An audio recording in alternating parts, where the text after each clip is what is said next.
Okay, so let's talk about volatile organic compounds. Um, so volatile organic compounds, basically volatile just means something that very readily um, goes into its gas phase, right? It readily, I guess, vaporizes into the air. Um, and some of these compounds can have negative effects on people. So where do you find them and why, and what about them makes them volatile? So really, any very sort of lightweight molecules will tend to be volatile. So a few that kind of are around or common would be formaldehyde. In the old days, they used to pack specimens in formaldehyde and ship them out to labs to be dissected. I'm sure when I was younger, that's what most of the specimens that I dealt with were packed in. Turns out it causes cancer, so that's no good to have anymore. So we don't pack stuff in formaldehyde. Formaldehyde's properly called methanal. It's an aldehyde.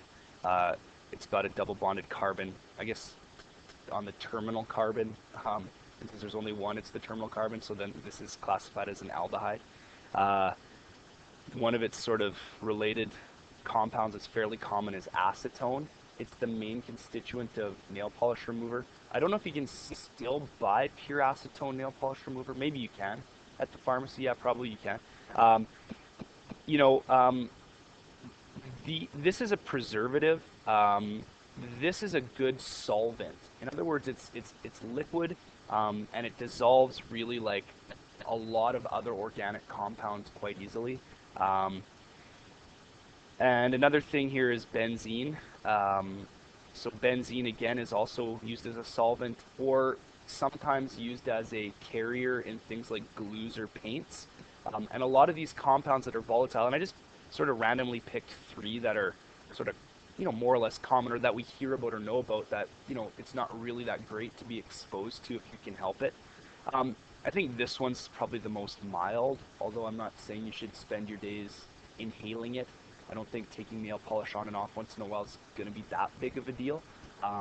But you'll notice that a big kind of push anyway in things like the paint industry. I don't know if you're at the age where you need to paint stuff, but low VOC paints are like huge, right? A lot of the old-fashioned oil-based or solvent-based paints are being pulled off the market and replaced with water-based ones.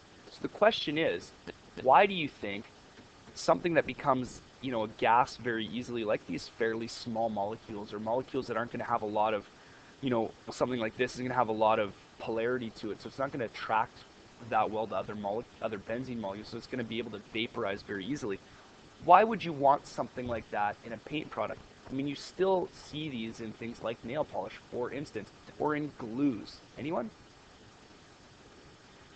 Yeah, so the answer was basically these liquids that vaporize easily or vaporize at at low temperatures are used as carriers for pigments. So imagine you have some nail polish, and the actual nail polish isn't the VOC. The nail polish is some sort of, pigment molecules floating in the VOC, right? So it's suspended in there, or maybe there's some chemical interaction. I'm not really sure. I'm pretty sure it's just suspended in there.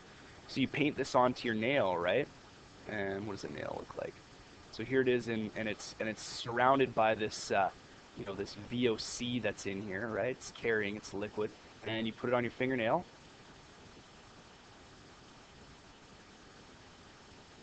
Okay, there's a finger, clearly.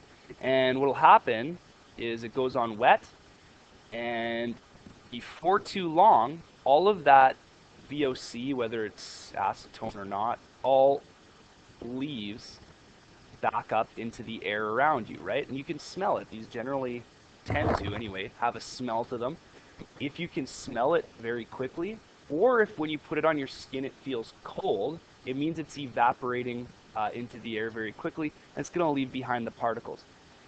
In reverse, right, I take some acetone and I redissolve the nail polish to remove it, okay?